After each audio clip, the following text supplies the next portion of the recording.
తాకట్లో ఉన్న మీ బంగారాన్ని విడిపించి ఆ రోజు ఆన్లైన్ రేటుకి కొంటాం. Sharma gold company. మరి ఈ కొత్త సంవత్సరం 2025వ సంవత్సరం మిథున రాశి వారికి ఏ విధంగా ఉండబోతుంది? మరి వీళ్ళకి ఏమన్నా కష్టమే రాబోతుందా? లేకపోతే లాభమే రాబోతుందా? ఈ విషయాన్ని గురుగారు చెప్తారు. చూద్దాం. గురుగారు నమస్తే. జై వీరబ్రహ్మజీ. నమస్కారం తల్లి. మరి గురుగారు మిథున రాశి వారి పరిస్థితి ఏంటి ఈ సంవత్సరం? శివాయ బ్రహ్మణే నమ. వీరబ్రహ్మేంద్ర స్వామినే నమో నమ. మాతా గోవిందమాంబా సమేత వీరబ్రహ్మేంద్ర స్వామినే నమ. భద్రకాళీ సమేత వీరభద్రేశ్వర రక్ష రక్ష. వచ్చినటువంటి ఫలితం చంద్రుడికి సంబంధించిన ఫలితం. ప్రత్యేకించి మిథున రాశి జాతకులు ఇప్పటి వరకు కూడా దేవగురువు అయినటువంటి బృహస్పతి బలం లేక వ్యయస్థానంలో ఇబ్బంది పడుతున్నారు. మీరు ప్రారంభించినటువంటి వ్యాపార సంస్థలు అవ్వచ్చు, చేస్తున్న వృత్తి ఉద్యోగ సంబంధమైనటువంటి అంశాలు అవ్వచ్చు, తీక్షణమైనటువంటి సమస్యలు ప్రతిబంధకాలలో మిథున రాశి జాతకులు గతించిన 1 సంవత్సరం రోజులకు అటు ఇటుగా ఇబ్బందులు పడుతూ ఉంటాయి. మీ సమస్యలన్నీ పటాపంచలు కాబోతున్నాయి.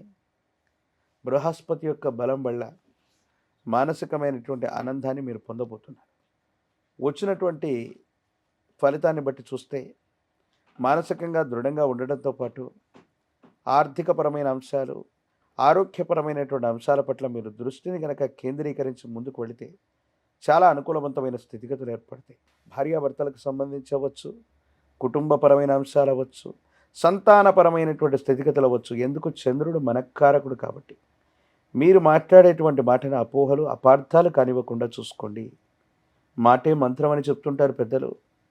మనం మాట్లాడేటువంటి ప్రతి మాట మంత్రంలా పనిచేస్తే ఎదుటి వ్యక్తులని మంత్రముగ్ధులని చేయటంతో పాటు మన సంభాషణ వల్ల మంచి జరుగుతుంది. అదే మాట మంత్రంగా మనకు మాట్లాడడం తెలియకపోతే ఎదుటి వ్యక్తులతో ఉన్న సంబంధ బాంధవ్యాలను కూడా దెబ్బతీస్తుంది. కాబట్టి మిథున రాశి జాతకులు ఈ చంద్ర భగవానుడి యొక్క స్థితి వల్ల మనసునెప్పుడూ ప్రశాంతంగా ఉంచుకోండి. మీరు మాట్లాడేటువంటి సంభాషణను సరళంగా ఉంచుకోండి. చెప్పాల్సినటువంటి విషయాన్ని రుజుమార్గంలో చెప్పడం వల్ల అత్యంత అనుకూలవంతమైనటువంటి ఫలితాలు పొందుతారు. ఆరోగ్యపరమైన అంశాల్లో మాత్రం కొన్ని చిన్న చిన్న ఇబ్బందులు ఉన్నాయి, సమస్యలు ఉన్నాయి. వాటిని మీరు చెప్పుకోగలిగితే, వాటిని సరిగ్గా చూసుకోగలిగితే మాత్రం ఎటువంటి ఇబ్బంది లేదు. సంవత్సరం మొత్తం కూడా సానుకూలవంతమైనటువంటి ఫలితాలు ఖచ్చితంగా పొందగలిగిన పరిస్థితులు గోచరిస్తున్నాయి. అద్భుతం గురుగారు. మరి పిల్లల విషయంలో అంటే ఈ రాశిలో ఉన్న పిల్లలు ఎగ్జామ్స్ రాయబోతున్నారు ఇప్పుడు రానున్న కాలంలో. అవును. బోర్డ్ ఎగ్జామ్స్, రకరకాల ఎగ్జామ్స్, వీళ్ళకి ఎట్లా ఉండబోతుంది అంటారు? ఇంతకాలం ఏ స్థానంలో బృహస్పతి ఉండటం వల్ల పరీక్షలు రాస్తున్నటువంటి విద్యార్థులు అవ్వచ్చు, నిరుద్యోగులు అవ్వచ్చు, పోటీ పరీక్షలు రాస్తున్న వాళ్ళు అవ్వచ్చు, ఇప్పటి వరకు సరైనటువంటి రిజల్ట్ రావట్లేదన్నటువంటి నిరాశ నిస్పృహలు ఉంటారు. ఈ 2025 మే మాసానికి అటు ఇటుగా రాయిపోయేటువంటి పరీక్షలు అనుకూలవంతమవుతాయి. ఉన్నతమైనటువంటి శ్రేణిలో మీకు మార్కులు లభిస్తాయి. ప్రఖ్యాతి చెందినటువంటి యూనివర్సిటీల్లో మీకు ర్యాంకులు వస్తాయి. ప్రత్యేకించి నిరుద్యోగులకి ఉద్యోగ కాలంగా మనం చెప్పచ్చు. అనుకూలవంతమైనటువంటి స్థితిగతుల్లో గురుబలం వల్ల మీకు విజయం సిద్ధించబోతుంది అనటంలో ఎటువంటి సందేహం కూడా లేదు. ఓ అద్భుతం. మరి వ్యాపారవేత్తల పరిస్థితి ఏంటంటారు? వ్యాపార రంగానికి సంబంధించింది కూడా అంటే దేవగురువు అయినటువంటి బృహస్పతి ఎప్పుడైతే బలంగా ఉంటాడో దాన్నే ముహూర్తం అని అంటారు. ఇది 9 గ్రహాలకు సంబంధించింది కాదు. బృహస్పతి బలంగా ఉంటే అన్నీ బలంగా ఉన్నట్టే. సంవత్సరం రోజుల పాటు మీ యొక్క జన్మరాశిలోనే బృహస్పతి యొక్క సంచారం జరగబోతుంది. మే మాసం నుండి మీరు చేసే వృత్తి వ్యాపారంలో ఇప్పటి వరకు ఏవో నష్టాలు వచ్చి ఉంటాయి. కొత్త బిజినెస్లు, పాత బిజినెస్లు, మార్పులు చేర్పులు చేద్దామా, ఎందుకు కలిసి రావట్లేదు, ఒకప్పుడు చాలా విశేషవంతంగా ధనాన్ని సముపార్జించినటువంటి ప్రయత్నాలు కూడా ఇప్పుడు బెడిసి కొట్టాయనో, ఇబ్బందులు పడుతున్నాయనో మీరు ఆలోచిస్తూ ఉన్నారు. వీటన్నిటిని నుండి కూడా సానుకూలవంతమైనటువంటి పరిస్థితులు వస్తాయి.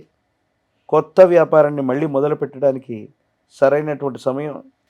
ఉన్న వ్యాపారాన్ని వృద్ధి చేసుకోవడంతో పాటు మీరు చేసే మార్పులు చేర్పులు అత్యంత అనుకూలవంతమైనటువంటి పరిస్థితులకు కారణమవుతాయి.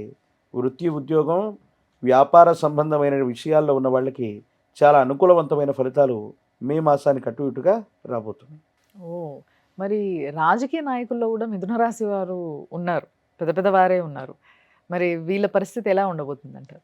ఒక ముఖ్యమంత్రి వర్యులు ఇదే మిథున రాశికి సంబంధించిన వారు గురుబలం లేకపోవటం వల్ల వాళ్ళ పార్టీ అధికారాన్ని కోల్పోయింది. ఉభయ తెలుగు రాష్ట్రాల్లో అవును. ఒక రాష్ట్రం. అవును.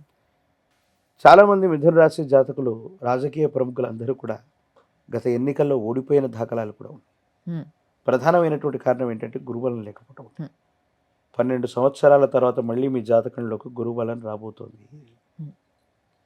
జీవితంలో చాలా ఉన్నతమైనటువంటి పదవి ప్రాప్తి, పోగొట్టుకున్నటువంటి అవకాశాలు మళ్ళీ రాబట్టుకోవటం, ఏదో రకంగా మళ్ళీ స్థానబలాన్ని సంపాదించగలగటం, ఇవన్నీ కూడా తప్పకుండా జరగబోతున్నాయి. ప్రజా సంబంధమైనటువంటి సంబంధ బాంధవ్యాలు చాలా అనుకూలవంతమవుతాయి. యోగదాయకమైనటువంటి స్థితిగతుల్లో మీ జీవితం ఉండబోతుంది. రాజకీయ నాయకులకి, సినీ సంబంధమైనటువంటి ఇండస్ట్రీ వాళ్ళకి, మీడియా సంబంధమైనటువంటి వాళ్ళకి, ప్రజా సంబంధ బాంధవ్యాలు ఉన్నటువంటి వాళ్ళకి మంచి పేరు ప్రఖ్యాతలు వస్తాయి, పదవులు వస్తాయి.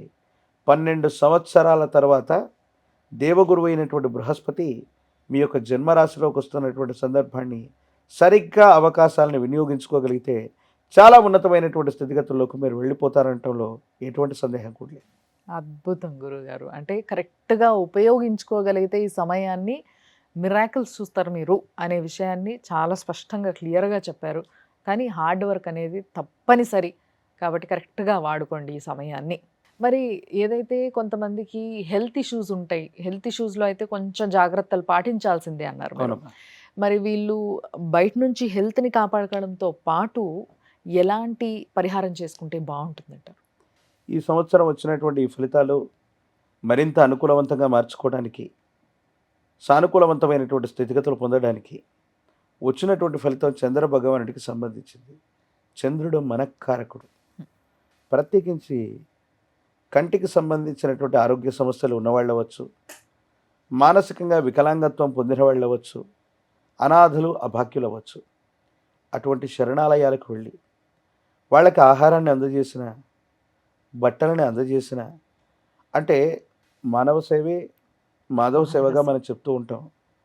దేవగురువు బృహస్పతి మనం చేసేటువంటి సేవలు ఏవైతే ఉన్నాయో ఇటువంటి మనుషులకి, కంఫర్ట్స్ లేని వాళ్ళకి, అంటే కూడు గూడు గుడ్డ ఇలాంటి పరిస్థితుల్లో తీవ్రమైనటువంటి ఇబ్బందులు పడుతున్న వాళ్ళకి మీ చేతనైనటువంటి సహాయాన్ని చేయండి. అనుకూలవంతమైనటువంటి పరిస్థితులు వస్తాయి. అలాగే గురువారం పూట నియమనిష్టలతో కూడిన జీవన విధానంతో ఉంటూ పసుపు పచ్చని వస్త్రాన్ని ధరించడంతో పాటు శనగలు లేదా శనగపిండితో తయారు చేసిన తీయని పదార్థాన్ని గురు సంబంధమైన ఆలయంలో నివేదనగా ఇవ్వండి. సాయినాథ ప్రభు, వీరబ్రహ్మేంద్ర స్వామి, దత్తాత్రేయుల వారు, రాఘవేంద్ర స్వామి వారు ఇటువంటి ఆలయ ప్రాంగణానికి వెళ్ళి నివేదనగా ఇవ్వటం, ఇప్ప నూనెతో దీపారాధన చేయటం వల్ల మరిన్ని సానుకూలవంతమైన ఫలితాలు తప్పకుండా మీరు పొందేటువంటి అవకాశం కనపడుతుంది. సో గురువు యొక్క అండ కావాలంటారు వీళ్ళకి మొత్తం మీద. Yes. సో అదొక్కటి మీరు చేసుకోగలిగితే ఆరోగ్యానికి సంబంధించిన ఏదైతే ఇబ్బంది ఉందో దాని నుంచి కూడా తప్పించుకునే అవకాశం ఉంది. కాబట్టి కొంచెం కాన్సన్ట్రేట్ చేయండి. ధన్యవాదాలు గురుగారు. జై వీరబ్రహ్మ జై గోవింద బంబ.